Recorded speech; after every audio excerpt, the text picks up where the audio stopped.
on tour. Yeah, I mean, totally. you own these, these. yes. He's got everything. Hey everybody, David Ellefson here, and you are tuned in to DJ Delz. You guys. Yeah, what's in the bag? You guys. Oh yeah. In Megadeth. Oh, shit. This shoe, I'm pretty sure you had these back in the days. Found our shoes somewhere. They got a collection of shit. Jordans. You left those behind on tour These somewhere. guys. These guys. Yeah. Totally. You I own had these. these, yes. And Charlie B. These from were Charlie the, had these from these Anthrax were like too. Countdown to Extinction shoes or something. Yes. I think. Yeah. That's funny. And you were wearing These shoes. Dunks. You were wearing the Nike, the black and white Nike basketball. He's got everything. Yeah. Remember that? It's very kind of them to give us shoes on this interview.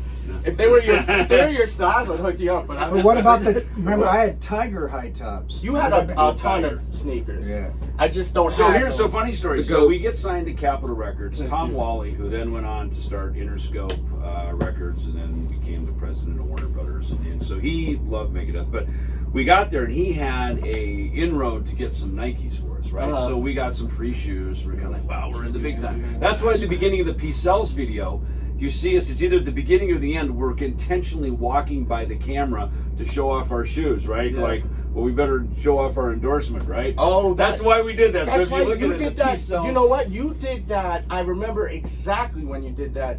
You were getting interviewed by Ricky Rockman at Madison Square Garden. Well, that was another time. And you guys. That was another time. And it was that sneaker. I Was think it right either there? you or Dave was wearing. Either you or Dave Mustaine was wearing. And then you guys. He was like, oh, are you guys really excited to play for, to perform at the Garden? Are you guys excited to perform at the Garden? And either you or Dave was like, man, the Knicks suck. It's all about the Bulls. And I was like, dude, Wait, so I just badass. showed you before the interview started, I had these shoes that I bought in Phoenix, and I just noticed Music. they actually have music on them. So How? I need to, so you can sight read while you're out, like, Yeah. dribbling the ball or whatever you're doing, and having your Starbucks. I did not notice that until just today. I'm like, we can sit down and make a song. Yeah. What does that mean? Whatever that is, that will become a Kings of Thrash song. There you go. We're gonna Kicked out of hell. But Yeah, you kicked out of hell. You were literally doing the sneaker thing that's so huge now. Yeah. It's like, I mean, especially course. since people are going crazy for these Jordans. And Look, you've been doing this. We got influenced by, certainly Iron Maiden, the stretch jeans, high tops. I just love that whole look. That whole new wave of British heavy metal. Yes. Especially Maiden did a lot, early Def Leppard, that kind of stuff. So, and then we used to go, there was a Nike outlet mall north of, by Milwaukee. I think it was between Milwaukee and Chicago. We'd always pull in there. Gurney Mills. And you're right, yeah, and buy a ton of there's not discount. I mean, they're a little bit cheaper, but Nikes are expensive, right? Yeah, We're you're damn right. a budget band, so we had that back in those days. We're just, so that's we took great pride in having pretty badass shoes. Yeah, I mean, I just wanted that to be documented because there's not enough documentation about thrash metal, the big four.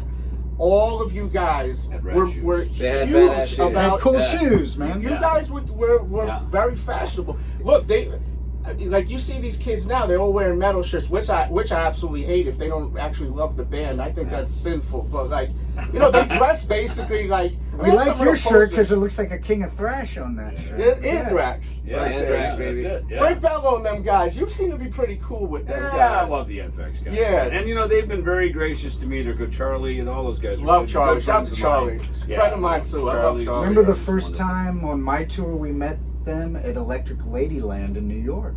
Electric Ladyland Really? Studios. On So Far So Good So What? Scott Ian, yeah. No kidding. I didn't know They that. came, we all hung out there. I don't know if they were recording, but that's the first and only time I was in Electric Ladyland. It was Scott Ian and David Ellefson. Nice. It seems like everyone respects that band and gets along with that band so well. Yeah, they were. Yeah. I remember Dave telling stories when he moved out there with Metallica. Yeah. Like the Anthrax They guys helped him basically out. take him in, and kind of help him out. And they were brothers, of course. Johnny and Marcia Zazula. Brought them in after Metallica to Megaforce and launched their career. But look, there's a reason they're a pillar of the big four. Yes. They got their own sound, and they've kind of had two different sounds too. They had their Belladonna years, and they had their Bush years, so they've got some variety in there. And they're survivors. I think at this point it's about being a survivor. It's the only thing harder to get to the top is to try to stay at the top. That's the tough part. And look, people like you were saying, like Charlie and even Frank and you how many different projects are you all in? Like, you love this shit. It's your workhorse. You have the I Lucid, do. which is fire, by the Yeah, way. thank you. And I love that combination you got with the Lucid. Vinny you. from Sponge got a kick-ass You know, voice. I like where, you know, look, for the first 20 years, I only did Megadeth. And you have to. You know, Newstead had a great saying that a fist packs a more powerful punch than just 4 individual fingers. And I'll never forget that, because that really had truth to it.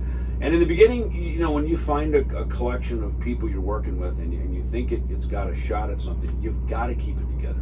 You've really got to keep. I mean, I put my arms around that '90s era of Megadeth to just keep it together, because man, I'm a Kiss fan, right? As soon as the first Kiss guy left, that was it for me. I just checked out. That was it. Yeah. You know what I mean? So I know as a fan. Same with Cheap Trick. Once Tom Peterson left, I didn't listen to him anymore. So I know as a fan myself, it's like because in rock groups, it's more than just a musician.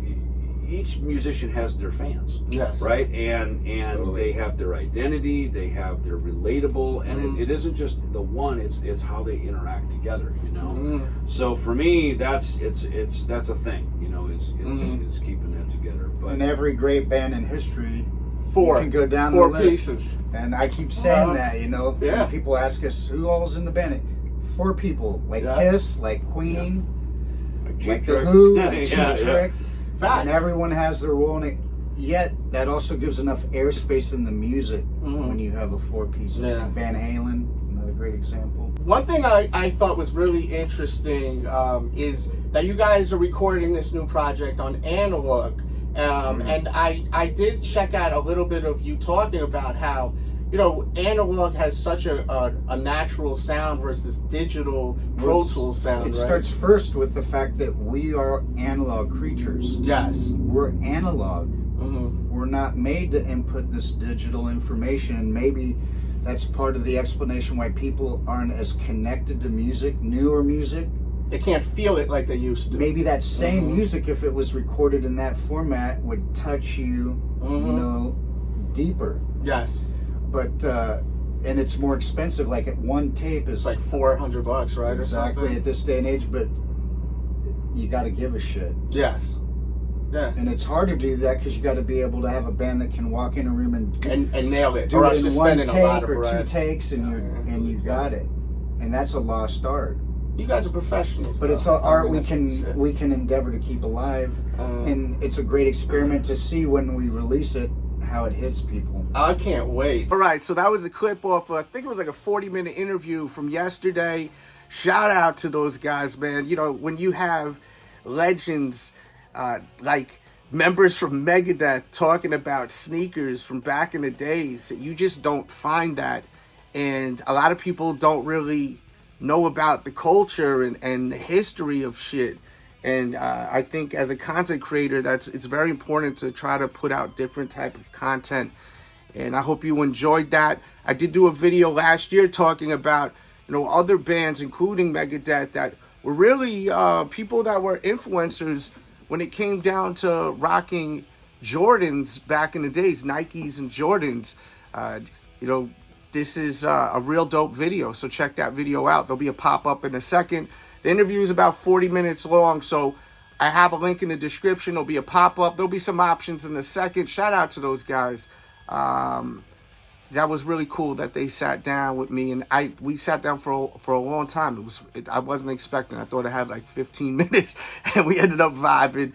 And the interview's really cool. So thank you to those dudes, man. Kings of Thrash, Megadeth, forever. And man, these shoes are so sick. I wore them at the actual show. Already beat them up. Actually, this is not even the shoe. This is a cleaner version of the shoe. This is what I wore yesterday. I bought them. They went right on my feet. Watch that video, that review. And I remember Stretch was saying at the end of the night, he see my shoes. He's like, damn, man, you wear your shit so hard. You be destroying your sneakers. He was talking about this one, too. He was like, what did you do to this thing? He was looking at it, how beat up it is. I mean, I wear my sneakers, man. Like, I buy them to wear. I don't really buy them to collect. I know I have a lot, so it looks like I'm a collector. I just love wearing stuff I love wearing, man. So that's just what it comes down to with me. But I do wear my sneakers a little too hard, definitely. Shout out to Stretch, man. He rolled out with me yesterday. He had a blast. And I had a blast doing that interview. So thank you guys. Watch more on the channel. And hopefully we can knock out the other 2 bands from the Big 4. We did Anthrax, Megadeth. We got to get to the boys from Metallica. And, of course, Slayer. It'll happen. I know it will. So thank you guys. Click one of them boxes. Watch more here. And I'll see you guys later. We out. Fan the other day at our. Oh, can you write it here, Yep. right on the window? Yep. Your name on it or just? Nah, because I'm going to try to get every Get single everybody member ever There you go. in Megadeth. That's one of my favorite albums. Yeah, I agree. I think that it's such a it's a beautiful album, bro. It is. It Like, the really is songs a beautiful have a lot of feel to it. Yep.